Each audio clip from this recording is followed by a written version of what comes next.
Welcome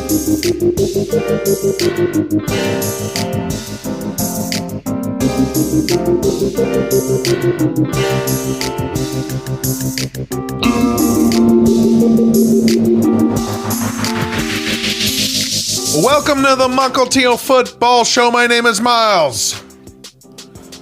The Tennessee Titans moved to 7-3, defeating the Green Bay Packers 27-17. Packers now 4-7. This was such a pivotal day for the greenest of bays, Green Bay. If they had won this game and gotten to 5-6 after that 5-game losing streak, this was a missed opportunity. But I think we can kind of count them out now. I don't know. What do you think? It's not over, but it would take the Packers to show us something they have not shown us this year to get into the playoffs at this point. I still enjoyed this game and the matchup. I was looking forward to it. Last year's number one seeds, so the Packers for the NFC, the Titans for the AFC, facing off on Thursday Night Football. It's fun. Sure, neither of them won a playoff game, and both of them are missing their big playmaker from last year, Devontae Adams for the Packers, A.J. Brown for the Titans, but still cool. Titans handled it. It was a good game for a little bit. Derrick Henry was the Amazon player of the game. I really don't get how is Derrick Henry the player of this game? I mean, without Ryan Tannehill on not literally, but basically every third down, the Titans didn't stand a chance in this game. Ryan Tannehill was converting third and intermediate, third and long, all over the place. Henry had 28 carries for 87 yards. Isn't that a giveaway to the fact that someone else should be player of the game? How could Henry get 28 carries for 87 yards without someone else getting the first downs? 28 carries for 87 yards. Now, I'm being a little unfair. It's not like Henry is entirely separate from the passing game. He obviously had one of the biggest plays in the passing game. Two of the biggest plays, the screen pass that got them down in the red zone, and then he threw one of the touchdowns. So I should kind of just being a little glib there. But like Andrew Whitworth, after they announced Derrick Henry the player of the game, Andrew Whitworth's explanation of it was the Titans beat you at the run game. Not today. Not today. So we'll compromise. Derrick Henry, player of the game because of his contributions in the passing game and the running game to a lesser extent. But it wasn't the run game that beat it. The Titans, if they play like this, they're dangerous. They're dangerous. I enjoyed Derrick Henry's pass that he threw for the touchdown. I love that because we've seen that before. And Kirk Herbstreit, who has apparently not been watching the NFL, he's like, that's the last thing you're expecting is Henry to throw the ball. Like, is it? Is it the last thing? Because he did do that. Did that in the 2019 playoffs, very famously against the Ravens. Remember, that was the opening drive as the Titans upset the number one seed Ravens. Henry, he stopped and he kind of jumped past the ball over the line of scrimmage, and he did it last year against the Chiefs. So, I mean, we've seen this was the third time he's done it. So, Titans feeling great, 7-3. I mean, the Colts, Jaguars, and Texans in the AFC South. I mean, you can almost like put a pin in the Titans. We can kind of coast on them from here, like see you in the playoffs. The Packers, meanwhile, felt like the 2022 Packers, I guess, which also feels like every game is a playoff game for the Packers, because this is how it feels to watch Aaron Rodgers in the playoffs. You think they're going to drive the field every time, and they just don't. Like, what happens all the time? Though the defense deserves some blame as well. They could not get off the field in the first half. For all we say, Tannehill hitting all those third downs, the Packers defense was not making those plays. Rodgers had a little bit of magic. He had one of his famous rush up to the line and catch the Titans with 12 men on the field right before the end of the first quarter. Got Christian Watson his touchdown. Watson got another one too. So, there was still a little magic. I love that Christian Watson got another 2 touchdowns after his 3 touchdown day in Dallas. I was all ready to trash talk this. Like, everybody just thought one game of Christian Watson and suddenly he's elite. I was all ready to talk about that. Well, he had 2 touchdowns today, so shut me up. Receiving touchdowns, though, so fluky, right? Christian Watson in 2022 has more touchdowns than Tyreek Hill and Justin Jefferson, who both have 4. So it's a fluky stat. And Rodgers is struggling. Every announcer is talking about Rodgers wants his guys to be in the right place at the right time, which I get it. The wide receivers suck. This is all a media blitz by the PR, savvy Aaron Rodgers. You ever work with anybody who says, if everyone did everything right, then I would do everything right? This doesn't feel right. And really, is that Rodgers?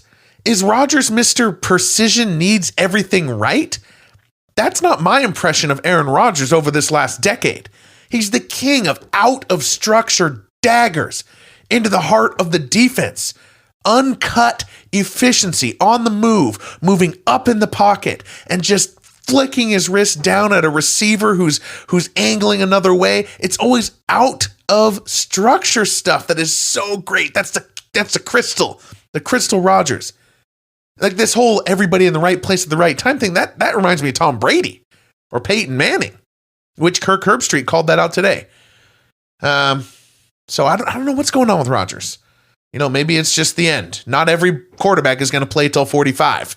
Only one has, and it's Tom Brady. So Al Michaels, to all the turkeys who are about to be slaughtered in Thanksgiving, he said, good luck. God, Al Michaels. Oh, what a legend. Mukilteo Football Show. This show is football everything. NFL history, legacy, the ups and downs of a season. We have follow us at MUK_football on YouTube. Subscribe, share, review on Apple, Spotify, Anchor, wherever you get your podcasts. We have shows Thursday after Thursday Night Football, Sunday after Sunday Night Football, and Monday after Monday Night Football. And today, let's preview Week 11. We are now cresting over. We're plenty over the mid-season point, and we're getting to real important games. Like we talked about with the Packers just then, there was a pivot point today. It could have been 5-6. Instead, they're 4-7. That's a big deal going forward for the rest of 2022. So we got 4 games to pick the lines. We're going to pick against the spread and preview Week 11. Let's get right to it. Game number 1. The New York Jets going to the New England Patriots. It was only a couple weeks ago the Jets suffered their 13th loss in a row to the Patriots. 5 in a row after finally crossing the Patriot Brady line. They still have lost 5 in a row. Yet, in 2022, these teams are very similar. There's some fun, good-looking pieces on defense. They're kind of flirting with being good to great defenses. They have great running games that are generally perceived as better than the sum of their parts. And they both have struggling sophomore quarterbacks who are trying to prove that they should even start in 2023 in their 3rd year. Mac Jones for the Patriots, Zach Wilson for the Jets. It's pretty incredible. And Mac Jones has just been off, which, I said in the preview for the Patriots, when you give somebody a toxic boss like Matt Patricia, I don't know, man. Mac Jones is not Pat Mahomes. I'm not saying anyone's saying that, but this is a Jimmy Garoppolo, Kirk Cousins type of player. He's going to play as good as the coach is. And when you have someone like Matt Patricia, who we now know a lot more about Matt Patricia in the way that he handled himself while head coaching the Detroit Lions, and he's a blame game middle manager that you don't want to, you don't like this guy. He's always out for himself and is a blame game. And, your toxicity, you're poisoning your young quarterback with Matt Patricia. That is my hot take from the outside. But the Jets are even worse. I'm trying to pick the Patriots easily here, but the Jets are even worse at the quarterback position. Zach Wilson, does he even know he's not good? When week 8 against the Patriots, Zach Wilson played one of the worst quarterback games of the year. And then they beat the Bills in week 9, really by game planning Zach Wilson out of it. And he's running around, and does Zach Wilson know how bad he is? That's my worry. This is great analysis. Patriots favored at 3.5. I'm still going to take the Patriots. Not that I think there's actually any home field advantage. Patriots fans are like the hedonism bot, in Futurama eating the grapes. Apologize for nothing. Humiliate the pheasants. But I think the quarterback edge actually goes to the Patriots. Sad but true. I'd love to see Mac Jones succeed. I just getting worried about how long it's been since we've seen anything good. But this will be a big game for both teams. And if the Jets win this, that's the start of something. That's the start of the baby Jets. I don't know if this is their year to start the baby Jets. Maybe it's next year, but this would be a great kickoff point. All right, next game.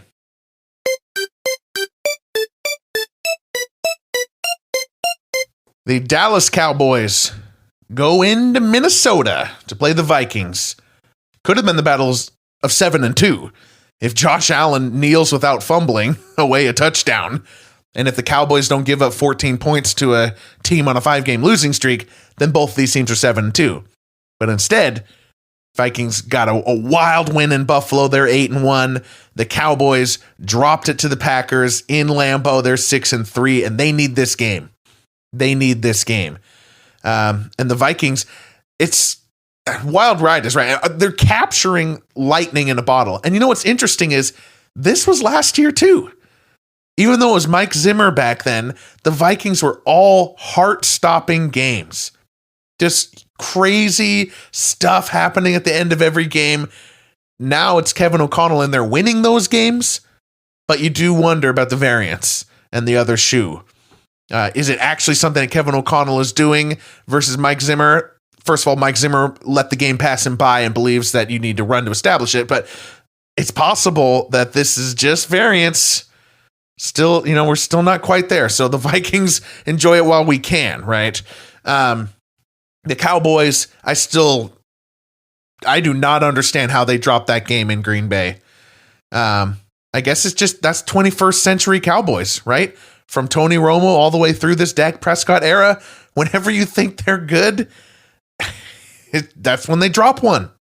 They've not been to a title game, an NFC title game, since 95. That's incredible to me.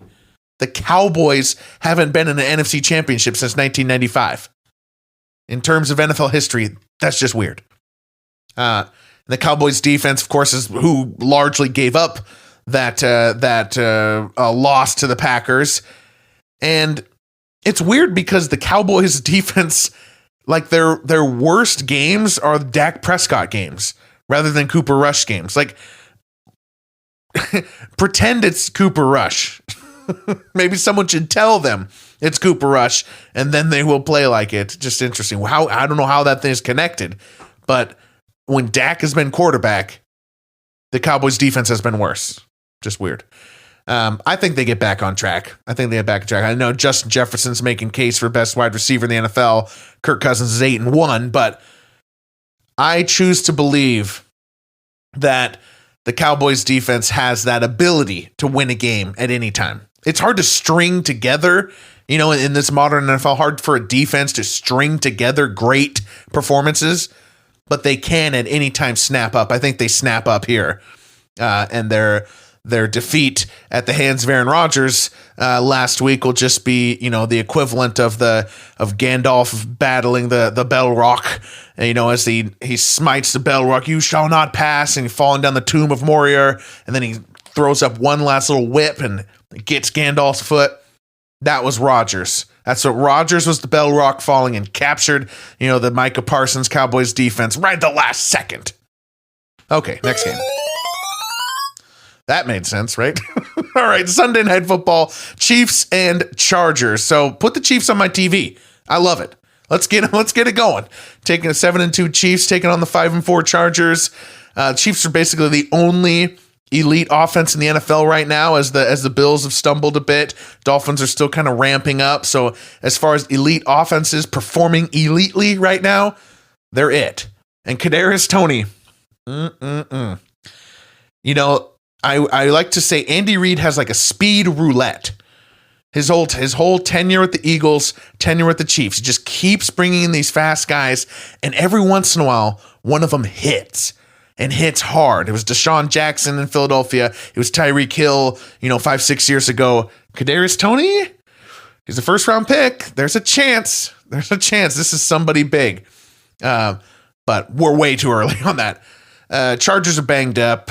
The Chiefs, I think it was Eric Bieniemy, said everybody on the injury report always seems to make it back to play the Chiefs. And the Chargers have to hope for that. They have to hope receivers Mike Williams and Keenan Allen will play to give Justin Herbert, the firepower, the ammo to make this a game with Mahomes. Both of them limited practice today. So, but if we're to believe Bieniemy, they will be back. Chiefs favored by 5.5. I think we're due for a reminder on Justin Herbert. He's been moving better from the rib injury, which started on week 2, Thursday Night Football against the Chiefs. And the Chargers need this. The Chargers need, and I'm taking the Chargers to cover that 5.5, and they may even win. What would be more Chargers than to beat the Chiefs in heroic fashion on Sunday Night Football, and then they'll lose to the Josh McDaniels Raiders in week 13? That's Charger football, baby. You can put it in stone. All right, next game.